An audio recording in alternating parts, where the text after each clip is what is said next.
దేశవ్యాప్తంగా ఎన్నికల నగారం మోగింది. ఆంధ్రప్రదేశ్లో లోక్సభ అసెంబ్లీ ఎలక్షన్స్ రెండు ఒకేసారి జరగనున్నాయి. ఏప్రిల్ 18న నోటిఫికేషన్ విడుదల కానున్న నేపథ్యంలో రాజకీయాలు హీటెక్కాయి.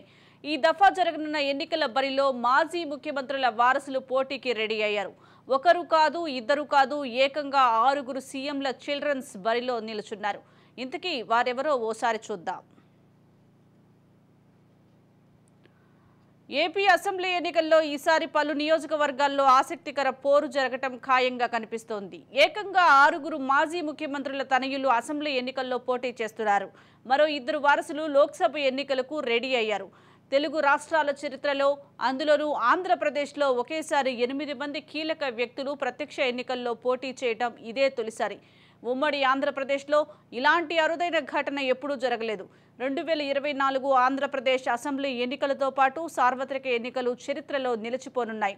ప్రత్యేకించి వారసులంతా ఉమ్మడి ఏపీ సీఎంలుగా పనిచేసేవారే ఉన్నారు. ఎన్టీఆర్ 3 సార్లు, చంద్రబాబు నాయుడు, కోట్ల విజయ్ భాస్కర్ రెడ్డి, వైఎస్ రాజశేఖర్ రెడ్డి 2 సార్లు చొప్పున సీఎంలుగా వ్యవహరించారు. నేదురుమల్లి జనార్దన్ రెడ్డి, నాదెండ్ల భాస్కర్ రావు కూడా ముఖ్యమంత్రిగా వ్యవహరించారు.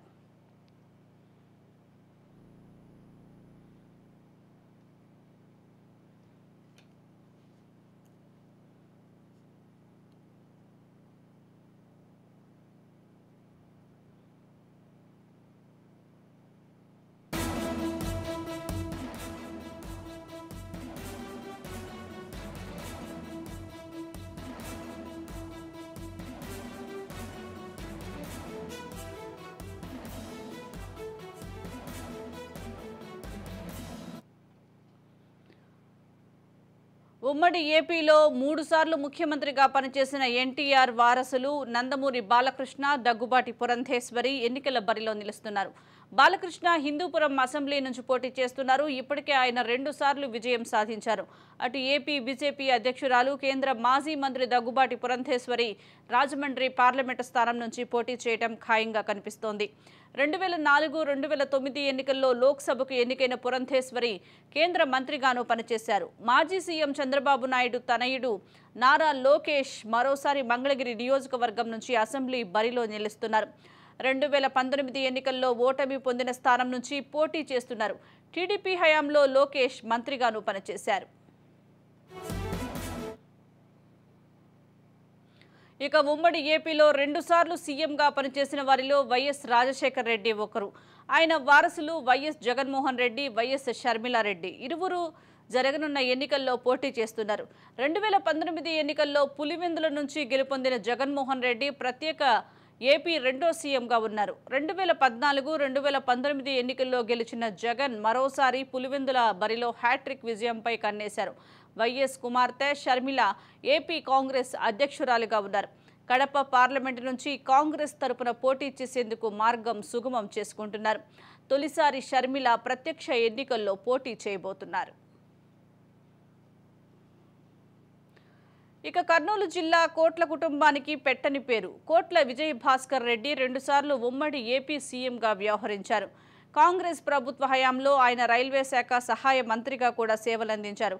ఆయన కుమారుడు కోట్ల జయసూర్యప్రకాష్ రెడ్డి డోన్బరి నుంచి టీడీపీ తరపున పోటీ చేయనున్నారు. 1992లో ఏపీ సీఎంగా పనిచేసిన నేదురుమల్లి జనార్దన్ రెడ్డి తనయుడు నేదురుమల్లి రామ్ కుమార్ రెడ్డి నెల్లూరు జిల్లా వెంకటగిరి అసెంబ్లీ నుంచి వైసీపీ అభ్యర్థిగా పోటీ చేస్తున్నారు. మాజీ ముఖ్యమంత్రి నాదెండ్ల భాస్కర్ రావు తనయుడు నాదెండ్ల మనోహర్ గుంటూరు జిల్లా తెనాలి నుంచి జనసేన తరపున బరిలోకి దిగుతున్నారు. 2004-2009 ఎన్నికల్లో కాంగ్రెస్ తరపున ఎమ్మెల్యేగా నాదెండ్ల మనోహర్ గెలుపొందారు. ఉమ్మడి ఏపీ స్పీకర్గాను పనిచేసిన అనుభవం ఆయనకు ఉంది. మరి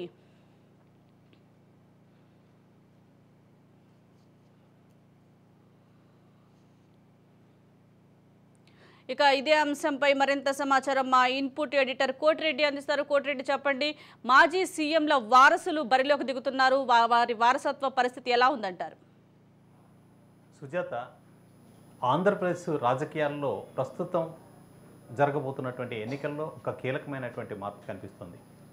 ప్రధానంగా ఆ రాష్ట్రానికి, అంటే గతంలో ఉమ్మడి రాష్ట్రానికి కానీ ఇప్పుడు ఉన్నటువంటి విభజిత రాష్ట్రానికి కానీ ముఖ్యమంత్రులుగా చేసినటువంటి వారి, విభజిత రాష్ట్రానికి చంద్రబాబు నాయుడు ఒకరే, అంటే గతంలో ముఖ్యమంత్రిగా చేశారు కాబట్టి ఆ ఉమ్మడి ఆంధ్రప్రదేశ్కి ముఖ్యమంత్రులుగా చేసినటువంటి వారి వారసులంతా కూడా ప్రస్తుతం రాజకీయ బరిలో ఎన్నికల బరిలో తమ పరీక్షల్లో ఉన్నారు. మొత్తంగా చూసుకున్నట్లయితే రాష్ట్ర వ్యాప్తంగా 6 వారసులు ప్రస్తుతం పోటీ చేస్తున్నారు. నిజానికి వీళ్ళ తండ్రులంతా కూడా ముఖ్యమంత్రులుగా రాష్ట్రంలో ఒక బలమైనటువంటి ముద్రను వేసిన వాళ్ళే.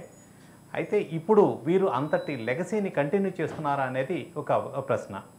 ఇక మొత్తంగా చూసినట్లయితే ప్రధానంగా బాగా సీనియర్గా చెప్పుకున్నట్లయితే ఈ రాష్ట్రానికి 2 సార్లు ముఖ్యమంత్రిగా చేసినటువంటి వ్యక్తి కోట్ల విజయభాస్కర్ రెడ్డి. ఆయన తనయుడిగా ఉన్నటువంటి కోట్ల సూర్యప్రకాష్ రెడ్డి ప్రస్తుతం డోన్ నుంచి పోటీ చేస్తున్నారు. అయితే డోన్ నుంచి పోటీ చేస్తున్నటువంటి ఇక్కడ ఒక చిన్న మార్పు. కోట్ల విజయభాస్కర్ రెడ్డి 2 సార్లు కూడా కాంగ్రెస్ పార్టీ ముఖ్యమంత్రిగా ఈ రాష్ట్రానికి సేవలు అందించారు.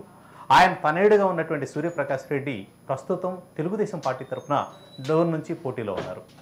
ఇక మరో వ్యక్తి నాదెండ్ల మనోహర్ తెనాల నుంచి ప్రస్తుతం పోటీ చేస్తున్నారు. గతంలో 2 సార్లు తెనాల నుంచి ప్రాతినిధ్యం వహించారు కాంగ్రెస్ పార్టీ తరఫున. ఆ తర్వాత జనసేన పార్టీ తరఫున కూడా ఒకసారి పోటీ చేశారు. 2019లో ఓటమి చెందారు. అయితే ప్రస్తుతం ఆయన తెనాల నుంచి పోటీ చేస్తున్నారు. ఇప్పుడు కూడా జనసేన పార్టీ తరఫునే పోటీ చేస్తున్నారు. జనసేన పార్టీ తరఫున తన అదృష్టాన్ని పరీక్షించుకుంటున్నటువంటి నాదెండ్ల మనోహర్ తండ్రి గతంలో టీడీపీ తరఫున ఈ రాష్ట్రానికి ముఖ్యమంత్రిగా వ్యవహరించారు. అంటే తండ్రులు ఉన్నటువంటి పార్టీలో వారసులుగా వీళ్ళు అంటే అదే పార్టీల్లో కొనసాగుతున్నటువంటి వాతావరణం లేదు. ఇక మరొక ముఖ్యమంత్రి ఈ రాష్ట్రానికి 3 సార్లు ముఖ్యమంత్రిగా చేసినటువంటి ఎన్టీ రామారావు తనయులుగా ఉన్నటువంటి వాళ్ళ తనయులు ఒకరు నందమూరి బాలకృష్ణ, మరొకరు పురంధేశ్వరి. బాలకృష్ణ తెలుగుదేశం పార్టీ తరఫున హిందూపురం నుంచి ఇప్పటికే 2 సార్లు ప్రాతినిధ్యం వహించారు. 3వసారి తన అదృష్టాన్ని పరీక్షించుకున్నారు. అయితే ఎన్టీఆర్ కుమార్తెగా ఉన్నటువంటి పురంధేశ్వరి అసలు తన రాజకీయ రంగ ప్రవేశమే కాంగ్రెస్ పార్టీతో జరిగింది. తెలుగుదేశం పార్టీ వ్యవస్థాపకుడిగా కాంగ్రెస్ పార్టీకి వ్యతిరేకంగా ఉద్యమం నడిపి పార్టీని నిర్మించినటువంటి ముఖ్యమంత్రి కుమార్తెగా పురంధేశ్వరి రాజకీయ రంగ ప్రవేశం మాత్రం ఎన్టీఆర్ ఏ పార్టీని అయితే వ్యతిరేకించారో ఆ పార్టీ తరఫున తన రాజకీయ రంగ ప్రవేశం కాంగ్రెస్ పార్టీ తరఫున జరిగింది. ఆ పార్టీ తరఫునే ఒకసారి బాపట్ల నుంచి, ఒకసారి విశాఖపట్నం నుంచి ప్రాతినిధ్యం వహించారు. విశాఖపట్నం నుంచి ప్రాతినిధ్యం వహిస్తున్న సమయంలో కేంద్ర మంత్రిగా కూడా పనిచేశారు. ఆ తర్వాత 2 సార్లు తనకి విజయం దక్కలేదు. కానీ ప్రస్తుతం బీజేపీ తరఫున గత ఎన్నికల్లో కూడా బీజేపీ తరఫున రాజంపేటలో పోటీ చేశారు. ఓటమి ఎదురైంది. ప్రస్తుతం బీజేపీ తరఫున బహుశా రాజమండ్రి స్థానం నుంచి పోటీ చేసేటువంటి అవకాశం ఉంది. ఇప్పుడు చెప్పినటువంటి ముగ్గురికి సంబంధించినంత వరకు కూడా వీళ్ళ ముగ్గురు పార్టీలు డిఫరెంట్ పూర్తిగా. నందమూరి బాలకృష్ణ తెలుగుదేశం పార్టీతోనే కొనసాగుతూ ఉన్నప్పటికీ కూడా పురంధేశ్వర్ వేరే పార్టీలో ఉన్నారు. అలాగే నాదెండ్ల మనోహర్ ఇంకొక పార్టీలో ఉన్నారు.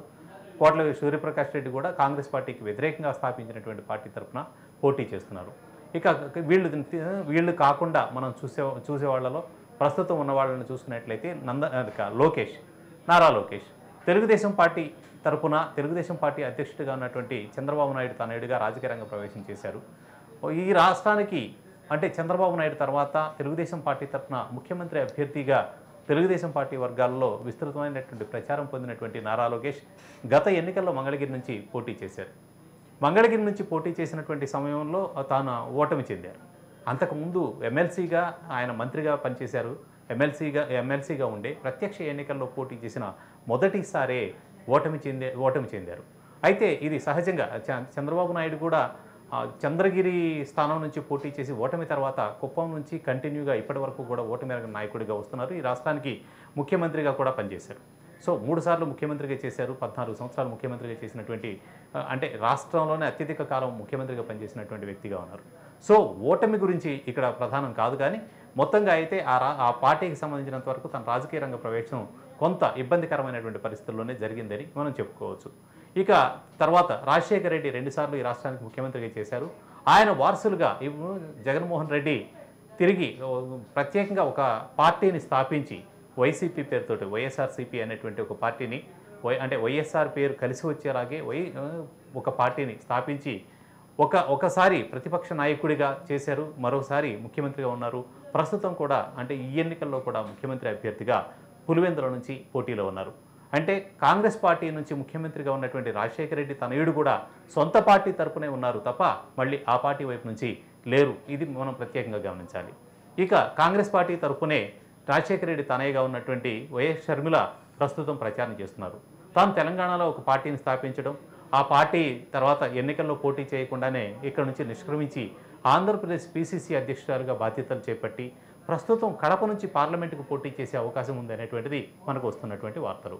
ఎంతవరకు పోటీ చేస్తారా లేదా అనేది ఇంకా క్లారిటీ లేకున్నప్పటికీ అవకాశాలు ఎక్కువగా ఉన్నాయి. తన గెలుపు అంటే అక్కడ కాంగ్రెస్ పార్టీకి ఆంధ్రప్రదేశ్లో ప్రస్తుతం అయితే గెలుపు అవకాశాలు చాలా తక్కువగా ఉన్నాయి. అయితే కాంగ్రెస్ పార్టీ పరంగా రాజశేఖర రెడ్డి తనయగా వాళ్ళ వారసత్వాన్ని అక్కడ ఓటర్లు అంగీకరిస్తారా లేదా అనేది మనం ప్రత్యేకంగా చెప్పుకోవాల్సినటువంటి అంశం. ఇక ఇంకొక కోణాన్ని ఇక్కడ మనం చూడాలి. ఎన్టీఆర్ కుటుంబానికి సంబంధించి ప్రస్తుతం పోటీ చేస్తున్నారు అనుకుంటే చంద్రబాబు నాయుడు మళ్ళీ ముఖ్యమంత్రి అభ్యర్థిగానే తెలుగుదేశం పార్టీ తరఫున పోటీ చేస్తున్నారు కుప్పం నుంచి. అలాగే లోకేష్ మంగళగిరి నుంచి పోటీ చేస్తున్నారు. హిందూపురం నుంచి బాలకృష్ణ పోటీ చేస్తున్నారు. ఇక్కడ ప్రత్యర్థులుగా పోటీ చేస్తున్నటువంటి వాళ్ళ విషయంలో అక్కడ వైసీపీ ఒక స్ట్రాటజిక్గా మనకి కనిపిస్తూ ఉంటుంది. మంగళగిరి నుంచి మురుగుడు లావణ్య, బీసీ వర్గానికి సంబంధించినటువంటి లావణ్య పోటీ చేస్తున్నారు. అలాగే హిందూపురం నుంచి దీపిక, తాను బీసీ వర్గానికి సంబంధించిన వ్యక్తి. అలాగే ఇక్కడ కుప్పం నుంచి పోటీ చేస్తున్నటువంటి భరత్ కూడా బీసీ సామాజిక వర్గానికి చెందిన వ్యక్తి. ఈ కుటుంబం మీద ముగ్గురు మీద కూడా పోటీకి నిలిపినటువంటి వ్యక్తులు ముగ్గురు కూడా సేమ్ అండ్ ఒకే సామాజిక వర్గం, అంటే సామాజిక వర్గం అంటే కులపరంగా కాదు, బీసీ కమ్యూనిటీకి సంబంధించినటువంటి ముగ్గురు పోటీ పడుతున్నారు. అంటే బీసీ అస్త్రాన్ని ఈ ముగ్గురు మీద జగన్మోహన్ రెడ్డి ప్రయోగించారని మనం చెప్పుకోవచ్చు. ఇక డోన్లో పోటీ చేస్తున్నటువంటి వ్యక్తి మీద కానీ ఇక్కడ సేమ్ సామాజిక వర్గాలే కనిపిస్తాయి మనకు. అలాగే తెనాల్లో నాదెండ్ల మనోహర్ మీద కూడా అన్నాబత్తుని శివకుమార్ పోటీ చేస్తున్నారు. డోన్లో రాజేంద్రనాథ్ రెడ్డి ఇలా పోటీ చేస్తున్నారు. ఇక్కడ సామాజిక వర్గాల సమతూకం సేమ్ సామాజిక వర్గాలు కాబట్టి ఓటర్లు ఎలా ఉంటారు అనేది మనం చెప్పుకోవాల్సి ఉంటుంది. ఇక మరొక వ్యక్తి నేదురుమల్లి జనార్దన్ రెడ్డి తనయుడు రామ్ కుమార్ రెడ్డి పోటీ చేస్తున్నారు వెంకటగిరి నుంచి పోటీ చేస్తున్నారు. అంటే వాస్తవంగా వైఎస్ రాజశేఖర రెడ్డి, నేదురుమల్లి జనార్దన్ రెడ్డి ఉప్పు నిప్పులాగా కాంగ్రెస్ పార్టీలో ఉన్నారు. వాళ్ళిద్దరూ ప్రత్యర్థులుగా చాలా కాలం వ్యవహరించారు అనేటువంటిది కాంగ్రెస్ శ్రేణుల్లో మనం విన్నటువంటి మాట. కానీ ఈ రోజున రాజశేఖర రెడ్డి తనయుడు స్థాపించినటువంటి పార్టీలోనే రామ్ కుమార్ ఉన్నారు. సో రామ్ కుమార్ రెడ్డి కూడా ఆ పార్టీ తరఫున వైసీపీ తరఫున వెంకటగిరి నుంచే పోటీ చేస్తున్నారు. ఇంకా తాను 2 సంవత్సరాలు ముఖ్యమంత్రిగా చేసిన కాలంలో కూడా అప్పుడు ప్రైవేట్ ఇంజనీరింగ్ కాలేజీలకు సంబంధించినటువంటి అనుమతులు ఇచ్చినటువంటి విషయంలోనే తను పదవి నుంచి దిగిపోవాల్సినటువంటి పరిస్థితి వచ్చింది.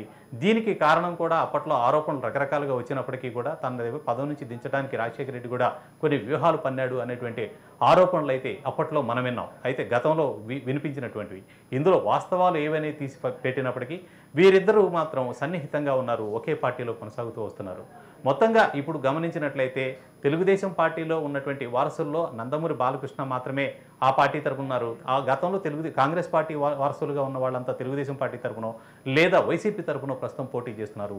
ఆ పార్టీ వైపున కాంగ్రెస్ తరపున ముఖ్యమంత్రిగా చేసినటువంటి రాజశేఖర రెడ్డి తనయ షర్మిల మాత్రమే కాంగ్రెస్ పార్టీలో కనిపిస్తూ ఉన్నారు. ఇది ఒక విచిత్రమైనటువంటి వాతావరణం. ఇక వీళ్లలో కూడా ముఖ్యమంత్రి అయ్యేటువంటి లెగసీ వాళ్లకు ఉన్నటువంటి దీన్ని కంటిన్యూ చేసేటువంటి అవకాశం ఎంతవరకు ఉందనేది ప్రశ్నార్థకం. ఎందుకంటే ప్రస్తుతం జనసేన పార్టీ మొత్తం పోటీ చేస్తున్న స్థానాలే 21. సో ఆ పార్టీ అధికారంలోకి వచ్చేటువంటి అవకాశాలు ఉండవు. చంద్రబాబు నాయుడు క్యాబినెట్లో కొన్ని మంత్రి పదవులు మాత్రమే దక్కించుకునేటువంటి అవకాశం ఉంటుంది. అంతకు మించి ఒకవేళ ఏదైనా అవకాశం వచ్చినప్పటికీ కూడా పవన్ కళ్యాణ్ ఉంటాడు కాబట్టి, సెకండ్ ప్లేస్లోనే మనోహర్ ఉంటాడు కాబట్టి ఎట్టి పరిస్థితుల్లో ముఖ్యమంత్రి అభ్యర్థిగా కానీ మరొకటి కానీ చూడడానికి ఎలాంటి పరిస్థితుల్లోనూ అవకాశాలు లేవు. ఇక పురంధేశ్వరికి ఆ అవకాశాలు లేవు. బీజేపీ రాష్ట్రంలో అధికారంలోకి వచ్చేది కాదు.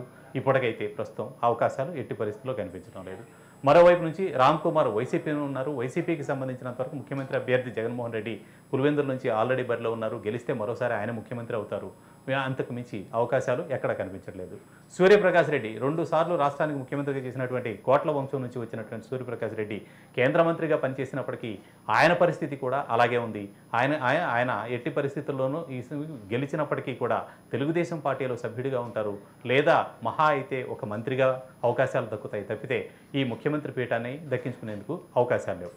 ఇక్కడ అవకాశం అంటే తెలుగుదేశం పార్టీ కనుక నిజంగానే అధికారంలోకి రావడం అంటూ జరిగితే ముందుగా చంద్రబాబు నాయుడు ముఖ్యమంత్రి అయినప్పటికీ వారసుడిగా తీసుకురావడానికి ప్రయత్నించేటువంటి అవకాశం ఉంది కాబట్టి లోకేష్కి కొంతవరకు దాన్ని అందుకునేటువంటి అవకాశం ఉంది. లేదా రాజశేఖర రెడ్డి తనయుడిగా ఆల్రెడీ ముఖ్యమంత్రిగా ఉన్నారు కాబట్టి జగన్మోహన్ రెడ్డికి మాత్రమే ఈ అవకాశాలు స్పష్టంగా కనిపిస్తూ ఉంటాయి. మొత్తంగా చూస్తే రాజకీయంగా చూసుకునేట్లయితే ఒక భిన్నమైనటువంటి వాతావరణం. ఎవరైతే గతంలో ఏ పార్టీల వైపునైతే ప్రాతినిధ్యం వహించి రాష్ట్రానికి ముఖ్యమంత్రులుగా చేశారో వారి తనయులంతా కూడా డిఫరెంట్ పార్టీల తరఫున ఇప్పుడు రంగంలో ఉన్నారనేది మనకి కనిపిస్తున్నటువంటి వాస్తవం. Sujatha. Right, thank you Koti Reddy.